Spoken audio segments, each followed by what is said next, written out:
All right, guys, I thought I'd give you a quick run through of what you're going to see in chapter 7, which basically takes us to the end of the Roman Empire and the beginning of what becomes the Byzantine Empire, the Frankish state, and the rise of Islam, which are really the successors to the Roman Empire that you'll kind of run across in the next couple of chapters. But in the meantime, let's kind of run through what you're going to see here and in this chapter. But essentially, kind of what you're going to kind of run through in this chapter is this period of time from the Emperor Diocletian to the end of the Roman Empire. And most historians simply call this the decline and fall of the Roman Empire.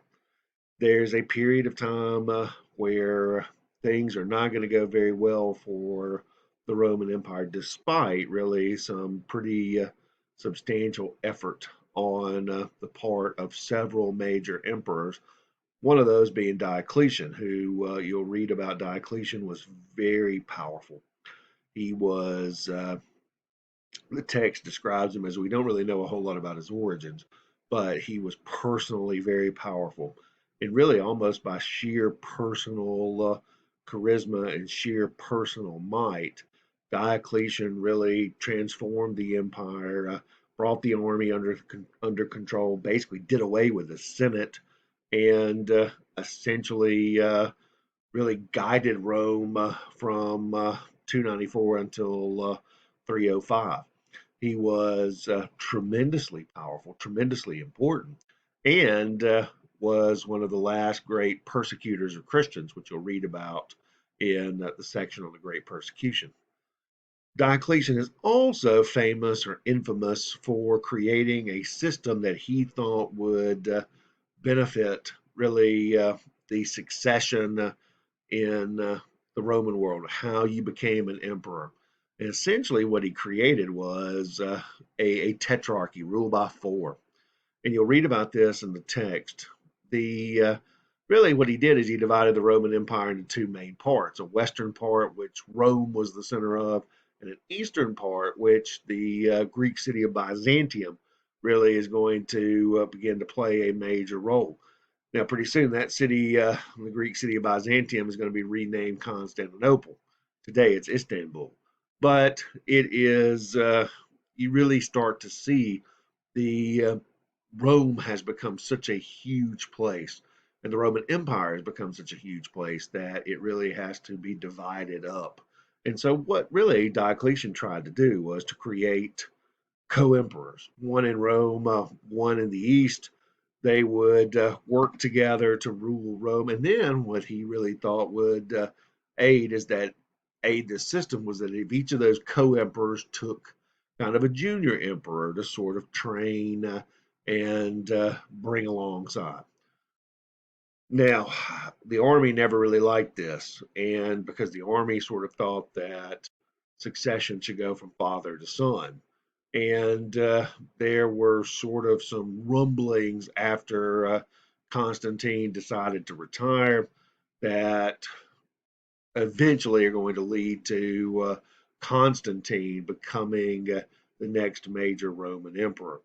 Constantine will eventually have to fight almost a civil war to gain control of the Roman world in 312 BC at the Battle of Milvian Bridge.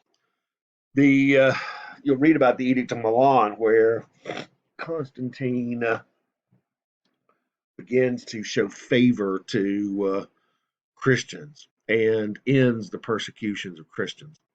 There's a story that's associated with Constantine that shortly before the battle at Milvian Bridge that he may have seen or had a vision, and he adopted really one of the early symbols of Christ, the Chi-Rho. Some people claim it's a cross.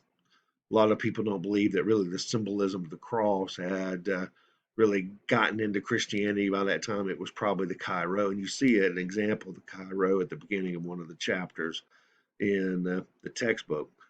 But anyway, the that he adopted that symbol became very favorable to Christianity. And it's under Constantine, really, that you get to the second part of this chapter which is really the beginnings of, you read about Constantine's rule and some of the things, all right, and that's kind of important. But one of the big things that you'll see here is that Constantine really begins to favor Christianity, and Christianity is well on its way to becoming the official Roman religion. Now, that doesn't happen under Constantine, but it's coming.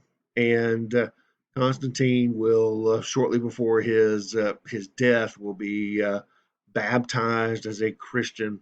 So, and some people, of course, because of that, believe that Constantine is the first Christian Roman emperor. But as you read this point in the textbook, it's really important to understand that Christianity has gone from really essentially an outlaw religion that developed in Judea. It has spread to Rome, where it had been practiced underground, where Christians had been persecuted really for centuries, to now, as you got into the early 300s, it's become really an official Roman religion. So, one of the reasons for that is that Constantine takes an active role in turning Christianity really into an established religion. The Christians will eventually, really during this time, will begin to start to agree on what it means to be Christian, and they'll start really pooling together their ideas. It's going to become Christian theology. For example, during Constantine's rule, you'll see and read about the Arian controversy. Arians believed that Christ was not co equal with God, okay? So, because he was made of the flesh. So, while other Christians believed and supported the idea of the Trinity, Constantine has to call a council in Nicaea in 325 and eventually sort of quash that. And they issue a statement about what it means to be Christian, or what it means to be Christian. And you get the Nicene Creed, for example. So it's really important to understand how Christianity is evolving during this period. It's becoming really a world religion. It's expanding, okay, and it's really sort of developing into this major world religion. So read about that and read about it carefully, okay. It does have some competition, all right, things like the cult of Mithras and other things, but you know that Christianity is going to sort of win out the day, and it really won't be challenged much in this area until we start talking about the rise of Islam in the 600s.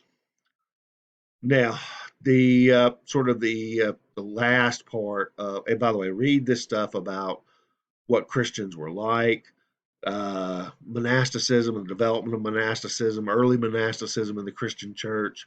All right, Christianity becoming canon, the writing of the Vulgate, which is the translation of the Bible into Latin.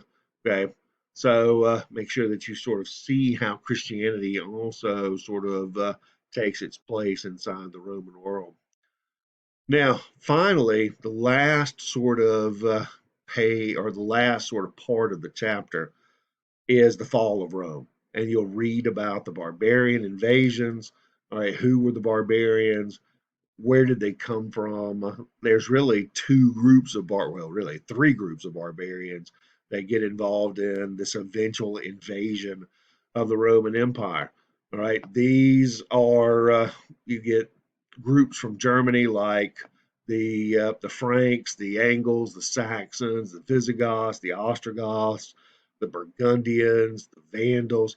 These are all Germanic peoples that have been living on the border of Rome for quite some time. Then you get this other group, the Huns, who are, well, for lack of a better word, they're pretty freaking vicious. They're going to invade the Germanic lands. The Germans can't really do anything with them, so they're going to try to run away from the Huns, and the only place they can really run into is in to Roman territory, and thus they are really sort of seen as invaders of Rome. So you have to kind of figure out what's going on here, okay? And especially this guy Attila. Attila the Hun is one of the really, he's the scourge of God.